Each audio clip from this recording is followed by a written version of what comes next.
और भारतीय रेलवे ने अपने टिकट बुकिंग सिस्टम को और बेहतर बनाने के लिए कई बदलाव करने का ऐलान किया है, जो कि आज से लागू हो गए हैं। तत्काल टिकट बुकिंग के लिए केवल वेरीफाइड यूजर्स ही आईआरसीटीसी की वेबसाइट या फिर ऐप के माध्यम से टिकट बुक कर पाएंगे। इसके लिए यूजर्स को अपने आईआरसीटीसी अकाउंट को आधार से वेरीफाई करना जरूरी होगा। इसके अलावा तत्काल बुकिंग के लिए आधार से जुड़े मोबाइल नंबर पर ओटीपी वेरिफिकेशन अनिवार्य कर दिया गया है। ये कदम तत्काल टिकटों की कालाबाजारी और गलत इस्तेमाल को रोकने के लिए उठाया गया है। रेलवे ने वेट लिस्टेड पैसेंजर्स की परेशानी को कम करने के लिए रिजर्वेशन चार्ट तैयार करने का समय भी बदल दिया है। मौजूदा समय में चार्ट ट्रेन से रवाना होने से 4 घंटे पहले तैयार होता है, लेकिन अब इसे 8 घंटे पहले ही तैयार किया जाएगा। रेलवे का पैसेंजर रिजर्वेशन सिस्टम दिसंबर 2025 तक पूरी तरह से अपग्रेड हो जाएगा। Centre for railway information systems इस प्रोजेक्ट पर काम कर रहा है। नया पीआरएस सिस्टम मौजूदा सिस्टम से 10 गुना ज्यादा लोड हैंडल कर सकेगा।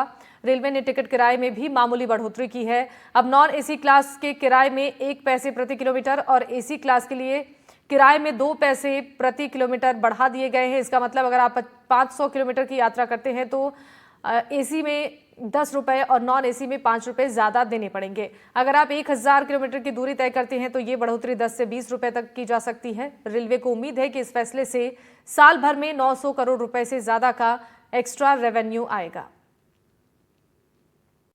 पूरे देश में 1 जुलाई से भारतीय रेल का किराया बढ़ा है और इसके साथ ही कई अन्य जो नियम हैं उनके अंदर भी बदलाव देखने को मिला है। अगर बदलावों की बात की जाए तो इसके अंदर आरक्षण को लेकर भी जो है जो आधार कार्ड होता है उसका होना अनिवार्य है। मेरे साथ यहाँ पर कुछ पैसेंजर्स हैं, उनसे बातचीत करूँगा। क्या नाम है भैया? हनी जायसवाल।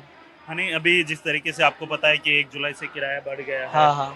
तो क्या कुछ कहेंगे इस बढ़े हुए किराए नहीं, को लेकर? किराया बढ़ने से जैसे कि स्टूडेंट उनको बहुत प्रॉब्लम आएगी। जो स्टूडेंट अपने पॉकेट मनी से करते थे उससे उन लोग को ज़्यादा प्रॉब्लम आएगी, कैसे खर्च करना है कैसे नहीं खर्च करना है। और जो चार्ट प्रीपेड का हुआ आया है 4 घंटे से पहले और हो जा रहा है, उसमें भी कुछ 8 घंटे हो जाएगा। 8 घंटे हो जाएगा, तो उसमें कैसे मैनेज करेंगे, टिकट कैंसिल नहीं करा सकते, ये सब है। तो फायदा है या नुकसान है? नहीं, ये फ़ायदा नहीं है, एक हिसाब से तो नुकसान भी है और एक हिसाब से फ़ायदा भी है। जैसे कि तत्काल टिकट में एजेंट उन जो करा देते थे, तो आधार कार्ड से जो होगा तो बेस्ट भी है एक हिसाब से ये चीज़। हाँ, किराए में बढ़ोतरी हुई है पर उसमें सुविधाएं कुछ भी नहीं हो रही है। सुविधाएं के नाम पे जीरो है, पैसेंजर को परेशानी होती है।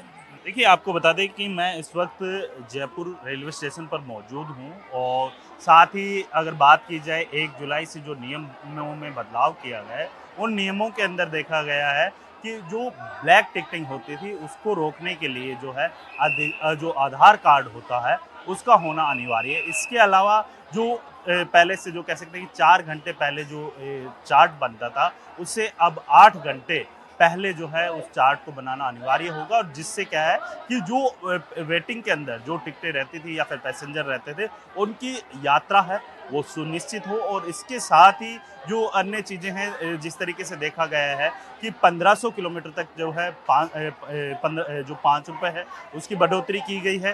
फिर 2500 किलोमीटर तक जो है उसमें 10 रुपये, और 2500 से अबव यानी 3000 या फिर 3001 किलोमीटर तक जो है 15 रुपये की किराए के अंदर बढ़ोतरी की गई है।